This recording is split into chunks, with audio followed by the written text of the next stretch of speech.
Okay, in this video, I'm going to be reviewing the Sigma 10 to 18 millimeter 2.8 for real estate photography and video.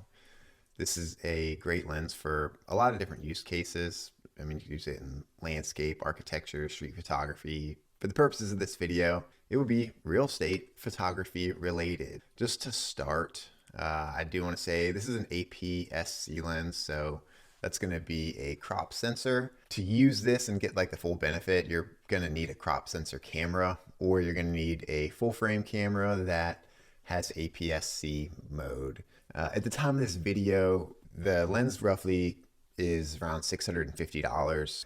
That's pretty comparable to some wide angle lenses made by Tamron, the 11 to 20 2.8, Sony's 10 to 20 millimeter power zoom is also in that price range. So it's pretty comparable to what's out there on the market. I'm just going to cover what I like about this lens for real estate photography and video.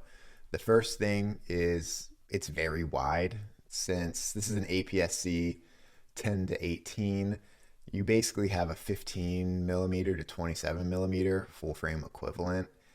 And that is extremely wide, and it works great for shooting tight spaces, which you're going to run into a lot in real estate, obviously. So you also have the ability to zoom a little bit, so that's pretty useful for detail shots. The second thing I really like about this lens is how small and compact the lens is. It's very light, so it's ideal for long gimbal use. You can build an extremely lightweight setup using this lens. If you paired it with a Sony a6700, for example, that's going to be a super light setup. And if you're a small frame person, or you just don't like the idea of carrying a big camera around on a gimbal all day, this is a really good option for you. The next thing is the low light ability. So having the ability to stop down to 2.8, it's especially useful for shooting video, especially if you're in a dark interior.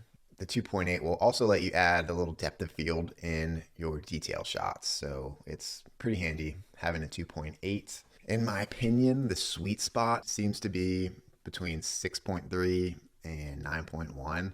However, I shoot a lot of my videos stop down a lot lower, 3.5, 3.2, and even 2.8 when needed, and the image quality stays sharp throughout. It is worth noting this lens is just solid, it feels sturdy. Sigma makes really good quality lenses. Focus adjustments are smooth, so this is a good high quality lens. There's not a whole lot that I don't like about this lens. There are a few things that I think are worth mentioning. The first is the distortion. An obvious drawback of any wide angle lens is going to be distortion issues. This lens is not exempt from that. There are definitely lenses that handle distortion better than this one. But again, every lens is going to have its trade-offs. It might be price, it might be fixed lens that won't zoom. I don't think there's a one perfect lens, and a trade-off of this is the distortion. Especially when you're shooting in 10 millimeters, you're going to see the distortion a little bit more prominent on the edges of the frame. With photography, this is corrected pretty easily, so it's not a big deal. But for video work, you won't be able to remove the distortion as easy. So it's just something to consider. And just a reminder that at 10 millimeters, you're at a 15 millimeter full frame equivalent, which is extremely wide. So you do have some leeway to zoom in to the 12 to 14 millimeter range and cut down and minimize some of the distortion and still have a wide shot.